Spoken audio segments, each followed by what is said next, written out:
Hi guys, G-Tec പെരുമ്പാവൂരിൻ്റെ പുതിയൊരു വീഡിയോയിലേക്ക് സ്വാഗതം. കഴിഞ്ഞ വീഡിയോയിൽ നമ്മൾ പവർ ബിഐയിലെ ഡേറ്റ മോഡലിങ്ങിനെ കുറിച്ചിട്ടാണ് കണ്ടിരുന്നത്. ഇന്ന് നമ്മൾ പവർ ക്വറി എഡിറ്ററാണ് പരിചയപ്പെടാൻ പോകുന്നത്. ഡേറ്റ ക്ലീനിങ് ആൻഡ് ട്രാൻസ്ഫോർമേഷൻ്റെ ഭാഗമായ പവർ ക്വറി എഡിറ്ററിൽ ചെറിയ രീതിയിലുള്ളൊരു ട്രാൻസ്ഫോർമേഷൻ എങ്ങനെ ചെയ്യാമെന്ന് നോക്കാം. ഞാനിവിടെ സാലറി ഡീറ്റെയിൽസിൻ്റെ ഒരു ചെറിയ ടേബിൾ ലോഡ് ചെയ്തിട്ടുണ്ട്.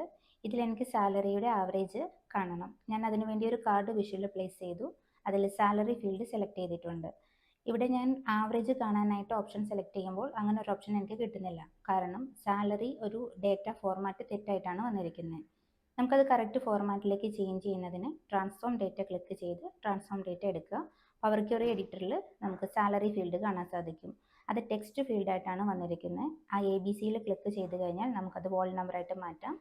റീപ്ലേസ് കറൻറ്റ് വാല്യൂ കൊടുത്തതിന് ശേഷം ക്ലോസ് ആൻഡ് അപ്ലൈ ചെയ്യുക. നേരെ പവർ ബിയിലേക്ക് തന്നെ തിരികെ എത്തും. അവിടെ നമുക്ക് കാർഡ് വിഷ്വലിൽ സാലറി ന്യൂമറിക് വാല്യൂ ആയിട്ട് വന്നിരിക്കുന്നത് കാണാം. അതിൽ നിന്ന് നമുക്ക് ആവറേജ് എന്നുള്ള ഓപ്ഷൻ സെലക്ട് ചെയ്ത് കഴിഞ്ഞാൽ നമുക്ക് സാലറിയുടെ ആവറേജ് ആയിട്ട് കാണാൻ സാധിക്കും. ഇതുപോലുള്ള ഡേറ്റ ട്രാൻസ്ഫോർമേഷൻ വീഡിയോയുമായി വീണ്ടും കാണാം. This is Karthika NR, department of software, signing off.